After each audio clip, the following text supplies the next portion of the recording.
നമസ്കാരം. ജപ്പാനിൽ ഒരു ഇന്ത്യക്കാരന് ഇന്നും 2 സ്മാരകങ്ങളുണ്ടെന്ന് അറിയാമോ? ടോക്കിയോയിലെ പ്രശസ്തമായ യാസുകുനി ദേവാലയത്തിലും ക്യോട്ടോയിലെ റിയോസൻ ഗൊഗോക്കു ദേവാലയത്തിലും ഒരു ഇന്ത്യക്കാരൻ്റെ പേര് ഇന്നും ആദരവോടെ ഓർക്കപ്പെടുന്നു. അദ്ദേഹം ഒരു സ്വാതന്ത്ര്യ സമര സേനാനിയല്ല, ഒരു സൈനികനല്ല, ഒരു രാഷ്ട്രീയ നേതാവുമല്ല.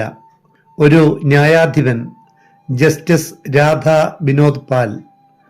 2ാം ലോക മഹായുദ്ധത്തിനു ശേഷം ലോകം മുഴുവൻ ജപ്പാനെ കുറ്റവാളിയെന്ന് വിധിച്ചപ്പോൾ ആ ലോകത്തിനു മുമ്പിൽ ഒറ്റയ്ക്ക് നിന്ന് അദ്ദേഹം ചോദിച്ചു, ഈ വിചാരണ ശരിക്കും നീതിപൂർവമാണോ? ആ ഒറ്റ ചോദ്യം തന്നെയാണ് അദ്ദേഹത്തെ ജപ്പാൻകാരുടെ ഹൃദയത്തിൽ ഇന്നും ജീവിപ്പിക്കുന്നത്. ആരാണ് ഈ രാധാ വിനോദ് പാൽ? എന്തുകൊണ്ടാണ് ജപ്പാൻ അദ്ദേഹത്തെ ഇന്നും ആദരിക്കുന്നത്? അതാണ് ഇന്നത്തെ വീഡിയോ.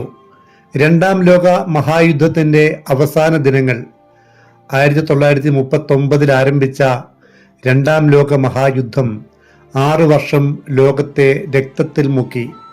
അച്ചുതണ്ട് ശക്തികളായ ജർമ്മനി, ഇറ്റലി, ജപ്പാൻ എന്നിവർ ഒരു വശത്ത്, Britain, America, Soviet union, Canada എന്നിവ ഉൾപ്പെട്ട സഖ്യശക്തികൾ മറുവശത്ത്. 1945 ഏപ്രിലിൽ ബെർലിൻ വീണു. ഏപ്രിൽ 30 അഡോൾഫ് ഹിറ്റ്ലർ ആത്മഹത്യ ചെയ്തു. മെയ് 7 ജർമ്മനി നിരുപാധികം കീഴടങ്ങി. ഇറ്റലി അതിനു മുമ്പ് തന്നെ ഏതാണ്ട് 2 വർഷം മുമ്പ് സഖ്യശക്തികൾക്ക് കീഴടങ്ങിയിരുന്നു. കൃത്യമായി പറഞ്ഞാൽ 1943 സെപ്റ്റംബർ 3. ബെനീറ്റോ മുസോളിനിയെ രക്ഷപ്പെടുന്നതിനിടെ ഇറ്റാലിയൻ വിമതർ പിടികൂടി വധിച്ചു. 1945 ഏപ്രിൽ 28 അത്. അരിശം തീരാതെ മൃതദേഹം മിലാൻ നഗരത്തിൽ പ്രദർശിപ്പിച്ചു. എന്നാൽ ജപ്പാൻ മാത്രം അവസാന നിമിഷം വരെ പോരാട്ടം തുടർന്നു. 45 ഓഗസ്റ്റ് 6 ഹിരോഷിമയിലും ഓഗസ്റ്റ് 9 നാഗസാക്കിയിലും അമേരിക്ക ആണവ ബോംബ് വർഷിച്ചു. അതേസമയം ഓഗസ്റ്റ് 8 സോവിയറ്റ് യൂണിയനും ജപ്പാനെതിരെ യുദ്ധം പ്രഖ്യാപിച്ചുകൊണ്ട് മഞ്ചൂരിയയിൽ ആക്രമണം ആരംഭിച്ചു. അവസാനം 1945 സെപ്റ്റംബർ 2 ജപ്പാൻ ഔദ്യോഗികമായി കീഴടങ്ങി. ജപ്പാൻ അമേരിക്കയുടെ കീഴിലായി. ജപ്പാന്റെ കീഴടങ്ങലിന് ശേഷം സഖ്യസേനയുടെ സുപ്രീം കമാൻഡറായ ജനറൽ ഡഗ്ലസ് മാക് ആർതറിന്റെ മേൽനോട്ടത്തിൽ ജാപ്പനീസ് നേതാക്കൾക്കെതിരെ യുദ്ധക്കുറ്റ വിചാരണ ആരംഭിക്കാൻ തീരുമാനിച്ചു. 46 ജനുവരി 19 ഫാർ ഈസ്റ്റിനായുള്ള അന്താരാഷ്ട്ര സൈനിക ട്രൈബ്യൂണൽ രൂപീകരിക്കപ്പെട്ടു. 11 രാജ്യങ്ങളിൽ നിന്ന് 11 ജഡ്ജിമാർ. ഇന്ത്യയിൽ നിന്ന് ജസ്റ്റിസ് രാധാ വിനോദ് പാൽ. മുൻ പ്രധാനമന്ത്രി ഹിദേക്കി ടോജോ ഉൾപ്പെടെ പ്രമുഖ നേതാക്കളെ ടോക്കിയോയിലെ സുഗാമോ ജയിലിൽ പാർപ്പിച്ചു. വിചാരണ ആരംഭിച്ചു. ലോകം മുഴുവൻ ആ കോടതിയിലേക്ക് ഉറ്റുനോക്കി. വിചാരണ 2.5 വർഷം നീണ്ടു. മിക്ക ജഡ്ജിമാരും ജാപ്പനീസ് നേതാക്കളെ കുറ്റക്കാരെന്ന് കണ്ടെത്തി. പക്ഷേ ഒരു ജഡ്ജി മാത്രം വ്യത്യസ്തമായി ചിന്തിച്ചു, രാധാ വിനോദ് പാൽ. ശ്രദ്ധിക്കേണ്ട കാര്യം, അദ്ദേഹം യുദ്ധക്കുറ്റങ്ങളെ ന്യായീകരിച്ചില്ല. അദ്ദേഹം ചോദിച്ചത് മറ്റൊന്നായിരുന്നു: ഈ ട്രൈബ്യൂണൽ നിയമപരമായി നീതിപൂർവമാണോ? അദ്ദേഹത്തിന്റെ പ്രധാന വാദങ്ങൾ ഇവയായിരുന്നു. വിജയിച്ച രാജ്യങ്ങളാണ് തോറ്റ രാജ്യത്തെ വിചാരണ ചെയ്യുന്നത്. വിചാരണയ്ക്ക് ശേഷം രൂപപ്പെടുത്തിയ നിയമങ്ങൾ പഴയ സംഭവങ്ങൾക്ക് ബാധകമാക്കുകയാണിവിടെ. ഇത് അന്താരാഷ്ട്ര നിയമത്തിലെ എക്സ് പോസ്റ്റ് ഫാക്ടോ എന്ന അടിസ്ഥാന തത്വത്തിന് വിരുദ്ധമാണെന്ന് അദ്ദേഹം ചൂണ്ടിക്കാട്ടി. കൂടാതെ സഖ്യശക്തികൾ നടത്തിയ ക്രൂരതകൾ ഇവിടെ പരിഗണിച്ചില്ല. ഉദാഹരണത്തിന് ഹിരോഷിമയും നാഗസാക്കിയും ഉൾപ്പെടെ സാധാരണ ജനവാസ മേഖലകളിലേക്ക് അമേരിക്ക നടത്തിയ ബോംബാക്രമണങ്ങൾ. ഇത്തരം കാര്യങ്ങൾ നിയമപരിശോധനയ്ക്ക് വിധേയമാക്കാത്തത് എന്തുകൊണ്ടാണെന്നും അദ്ദേഹം ചോദിച്ചു. സ്വതന്ത്ര രാജ്യങ്ങളെ കീഴടക്കി കോളനികൾ ഉണ്ടാക്കിയതിലെ അനീതിയും അദ്ദേഹം ചോദ്യം ചെയ്തു. അതുപോലെ പരാജയപ്പെട്ട രാജ്യങ്ങളിൽ നിന്നുള്ള ജഡ്ജിമാർക്ക് ട്രൈബ്യൂണലിൽ ഇടമില്ലാതിരുന്നതും അദ്ദേഹം വിമർശിച്ചു. പ്രതികാരം തീർക്കാൻ വേണ്ടി വെമ്പുന്ന വ്യാജമായ നിയമപ്രക്രിയയാണ് ഇവിടെ നടക്കുന്നതെന്നും അദ്ദേഹം പറഞ്ഞു. അദ്ദേഹത്തിന്റെ കാഴ്ചപ്പാടിൽ നീതി എന്നത് വിജയികളുടെ പ്രതികാരമാകരുത്. രാധാ വിനോദ് പാൽ തയ്യാറാക്കിയ ഭിന്നവിധി 1235 പേജുകളുള്ളതായിരുന്നു. ഒരു സാധാരണ വിയോജിപ്പായിരുന്നില്ല അത്. ഓരോ നിയമപ്രശ്നവും ഓരോ ചരിത്ര സംഭവവും ആഴത്തിൽ പരിശോധിച്ച ശേഷമുള്ള നിഗമനം. അദ്ദേഹത്തിന്റെ അഭിപ്രായത്തിൽ ആ ട്രൈബ്യൂണലിന്റെ നിയമഘടനയിൽ ഗുരുതരമായ പ്രശ്നങ്ങൾ നിലനിന്നിരുന്നു. അദ്ദേഹത്തിന്റെ വാദങ്ങൾ ഭൂരിപക്ഷവും അംഗീകരിച്ചില്ല.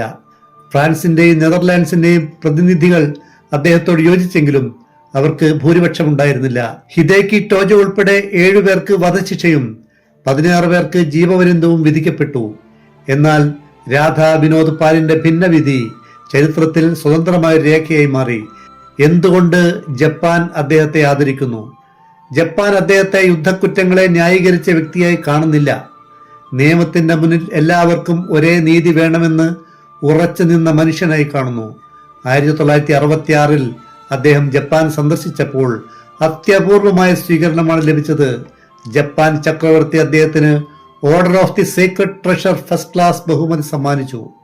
ടോക്കിയോയിലെ യാസുകുനി ദേവാലയത്തിലും ക്യോട്ടോയിലെ റിയോസെൻ ഗൊഗോക്കു ദേവാലയത്തിലും അദ്ദേഹത്തിനെ അനുസ്മരിക്കുന്ന സ്മാരകങ്ങൾ സ്ഥാപിക്കപ്പെട്ടു.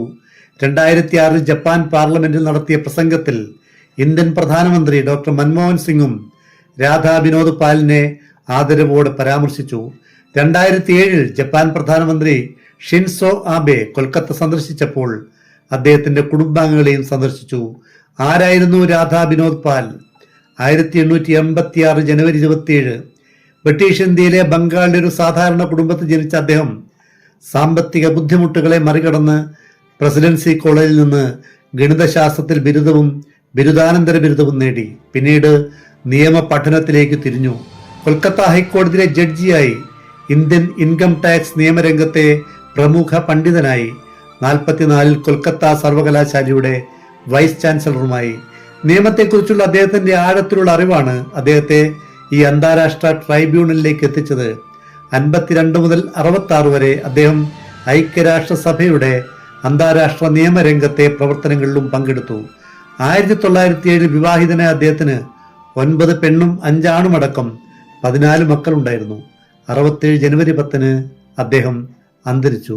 പക്ഷെ അദ്ദേഹത്തിന്റെ ചോദ്യങ്ങൾ ഇന്നും ജീവിക്കുന്നു. നീതി എന്നത് ഭൂരിപക്ഷത്തിന്റെ അഭിപ്രായമല്ല. നിയമത്തിന്റെ മുമ്പിൽ എല്ലാവർക്കും ഒരേ മാനദണ്ഡം ഉണ്ടാകുന്നതാണ് യഥാർത്ഥ നീതി. ജസ്റ്റിസ് രാധാ വിനോദ് പാലിന്റെ വിധി എല്ലാവരും അംഗീകരിക്കണമെന്നില്ല. പക്ഷെ അദ്ദേഹം ഉയർത്തിയ നിയമ ചോദ്യങ്ങൾ ഇന്നും അന്താരാഷ്ട്ര കോടതികളിൽ ചർച്ച ചെയ്യപ്പെടുന്നു. അതുകൊണ്ട് തന്നെ ലോകം മറന്ന ഈ ഇന്ത്യക്കാരനെ ജപ്പാൻ ഇന്നും മറന്നിട്ടില്ല.